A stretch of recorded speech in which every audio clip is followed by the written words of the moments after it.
Hello, नमस्कार। निवेश पाठशाला में आप सभी का स्वागत है।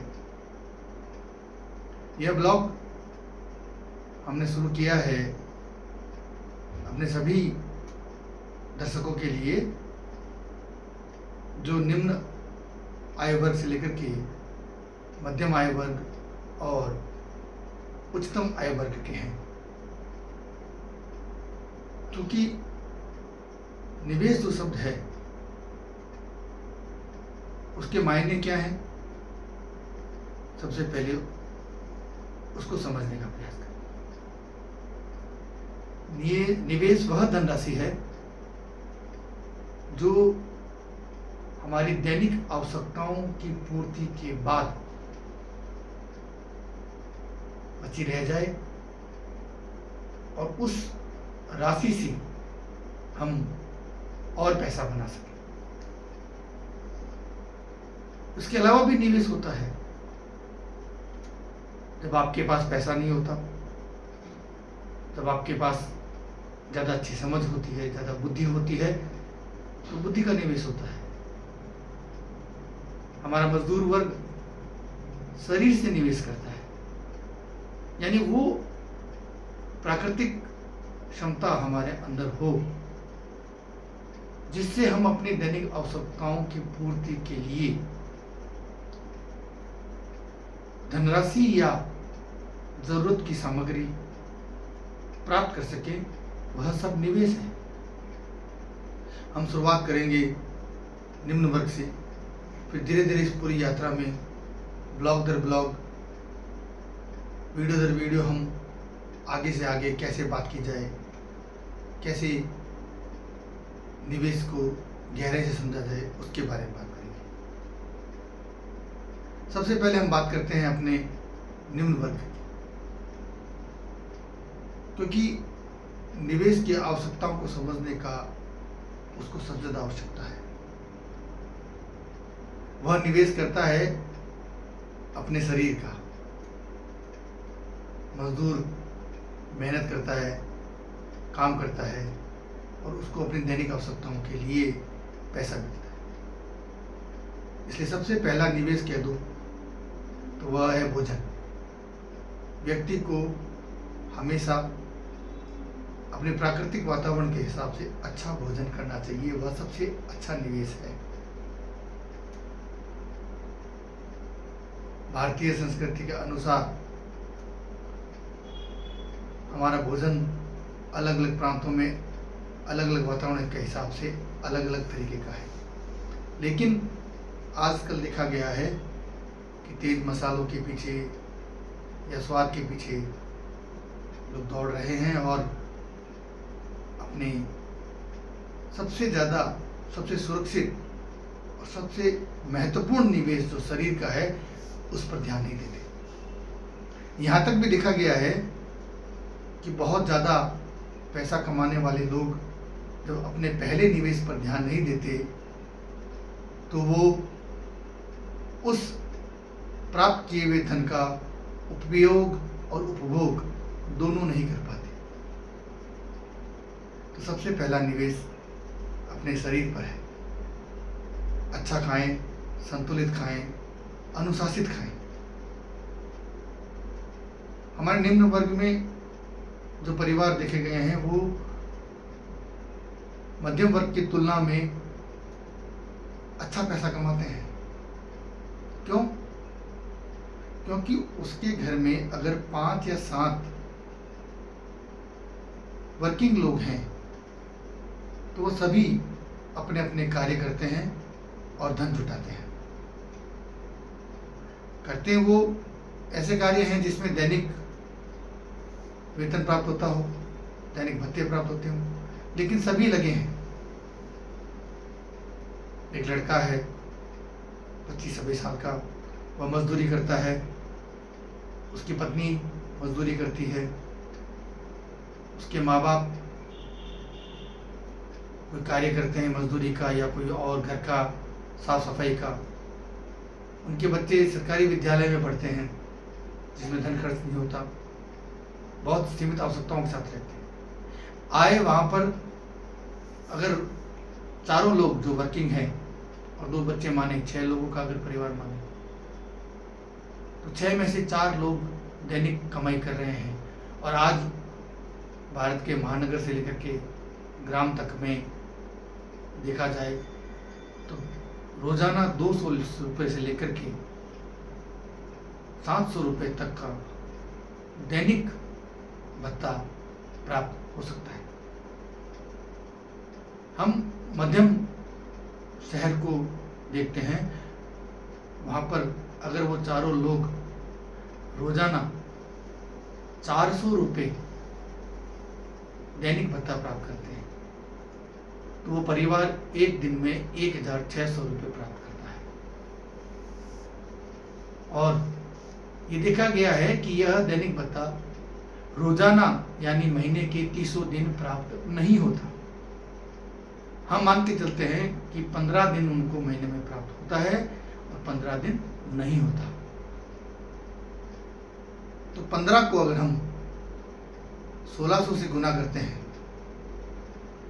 तो 16 और 8 24,000 रुपये महीना होता है, जो कि एक भारत में आज के महंगाई को देखते हुए भी अगर तरीके से चला जाए तो इतना अच्छी आमदनी है कि उसमें से बचत भी की जा सकती है। तो क्यों नहीं बचत होती? क्योंकि चारों लोग अपने अपने पैसे को अपने अपने पास रखते हैं, पहला। दूसरा, चारों लोग अपने काम करने में स्वतंत्र होते हैं और चारों लोगों के पास कोई न कोई ऐसा ऐप होता है जिसमें पैसा चला जाता है। मनोरंजन करना एक अलग व्यवस्था है, लेकिन ऐप सबसे साधारण समझा जाए तो गुटखा, जर्दे वाला गुटखा खाते हैं सभी। हमने 400 रुपये औसत पकड़ा था। उस 400 रुपये के औसत में चारों लोग केवल अगर दिन में 4 पाउच भी गुटखा खाते हैं तो वो चारों लोग 20-20 रुपये का गुटखा रोज खा जाते हैं, जिसकी शरीर को कोई आवश्यकता नहीं है और वह शरीर को खराब ही करता है। यानी 80 रुपये रोज। और अगर उनको मजदूरी मिले ना मिले तो भी वो खाएंगे। तो मजदूरी तो 15 दिन मिलती है औसत, लेकिन गुटखा 30 दिन तक चलता है। तो गुटखे का अगर हम कैलकुलेशन करें तो 2400 रुपये 8 या 24, क्योंकि चारों जने खा रहे हैं तो 2400 रुपये वह बर्बाद कर देते हैं। हमने 16 और 8 24,000 की उनकी मासिक आय देखी थी, उसमें से 2400 रुपये बेवजह के चले गए, जो शरीर को नुकसान भी करते। ये भी निवेश हुआ, लेकिन ये ऋणात्मक निवेश हुआ, जिसने आपके सबसे प्राकृतिक रूप से अच्छे निवेश को यानी शरीर के निवेश को खराब ही किया। आगे जाकर के बीमारी में पैसा लगेगा, आपकी कार्य क्षमता कम होगी। लेकिन बाजारवाद, जो बड़े बड़े लोग हैं वो उसमें आते हैं और प्रोत्साहित करते हैं। तो सबसे पहला, अगर निम्न वर्ग को मध्यम वर्ग में आना है और मध्यम वर्ग को उच्च वर्ग में जाना है तो अपने निवेश करने के तरीके को समझना पड़ेगा। क्योंकि वही 2400 रुपया जो आप गुटखों में बर्बाद कर रहे हैं, यदि दुनिया बहुत कहती है हमें हमारे बच्चों से प्रेम है, दादा दादी कहते हैं कि हमें हमारे पोते पोतियों से प्रेम है, माँ बाप कहते हैं हमें हमारे बच्चों से प्रेम है, लेकिन जब वो गुटखा खा रहे होते हैं तो वही निम्न वर्ग के लोगों को उस वक्त अपने बच्चे का प्रेम नहीं दिखाई देता और वो 2400 रुपये से अपने बच्चे की अच्छी पढ़ाई में निवेश कर सकते थे। वह निवेश वह गलत जगह करके अपने बच्चे की पढ़ाई को निम्न स्तरीय पढ़ाई करवाते हैं। मैं ये नहीं कहता कि सरकारी विद्यालय में पढ़ाई का स्तर अच्छा नहीं है। हमारे सरकारी विद्यालय बहुत आजकल ऊंचे स्तर पर हैं। उसके अलावा जब और बहुत सी चीज़ें बच्चों को सिखा सकते हैं। 2400 रुपये में अगर हम उस बच्चे को आज के आधुनिक ज़माने के हिसाब से मोबाइल दिलाने के बाद अगर कोडिंग सिखाना शुरू कर दें, तो आपकी जो नई जनरेशन आ रही है, जो नई पीढ़ी आ रही है निम्न वर्ग में, वो नई पीढ़ी अगर वह चीज़ सीख जाए तो वह बच्चा आज के 10 साल के बाद में टेक वर्ल्ड का एक ऐसा हुनरमंद व्यक्ति बन सकता है या बन सकती है जो आगे जाकर के एक कहानी बना सकता है। निवेश की परिभाषा यह है और यहाँ से हम निवेश को सीखना शुरू करते हैं। इसलिए निवेश सबसे पहले अनुशासन मांगता है। निवेश सबसे पहले आप पर सेल्फ कंट्रोल मांगता है। ये एक छोटा सा उदाहरण मैंने दिया आपको निवेश का। यदि 2400 रुपये आपके पास में हैं, आप अच्छा भोजन करते हैं। दूसरी हमारे निम्न वर्ग की समस्या जो पल भर को तो आनंद की अनुभूति देते हैं या कहीं कहीं सांस्कृतिक रूप से बहुत जुड़ी हुई है, अगर उसको हटाया जाए, यानी अब मैं बात करता हूं नशे का दूसरा पहलू शराब की। हमने देखा है अधिकतर लोग गुटखे के बाद में शाम को शराब में, जिसमें पुरुष वर्ग ज़्यादा, बीड़ी में, सिगरेट में, इसको जोड़ें। और यदि व्यक्ति देसी शराब भी पीता है तो भी वो दिन में 100-200 रुपये अपनी मेहनत की कमाई हुई उसको खराब कर देता है। हम मान के चलते हैं कि वह 5 दिन में एक बार 200 रुपये खर्च करता है,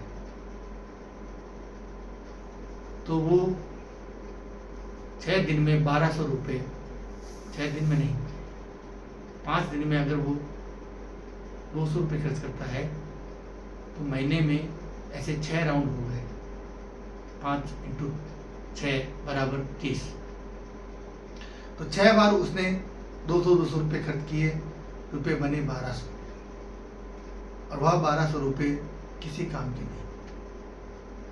वो आपको उसके अलावा और दूसरी सामाजिक बुराइयां जैसे घर में अशांति और मारपीट यह करने के लिए प्रेरित करती है। अगर घर में 2 पुरुष हैं, क्योंकि ज़्यादातर ये देखा गया है कि पुरुषों में यह बीमारी पाई जाती है। यदि 2 पुरुष 1200 खर्च ना करें तो भी 2400 होता है। पहला 2400 गुटखा से बचा, दूसरा 2400 शराब न पीने से बचा, 4800 रुपये होता है। 24,000 के मासिक आमदनी में 4800 रुपये आपने बचा लिए। यह 4800 रुपये आप अपने घर की सुविधाओं के लिए बना सकते हैं। यह होता है निवेश। आज हम इतना ही जानकारी लेंगे, कल से हम और आगे बात करेंगे।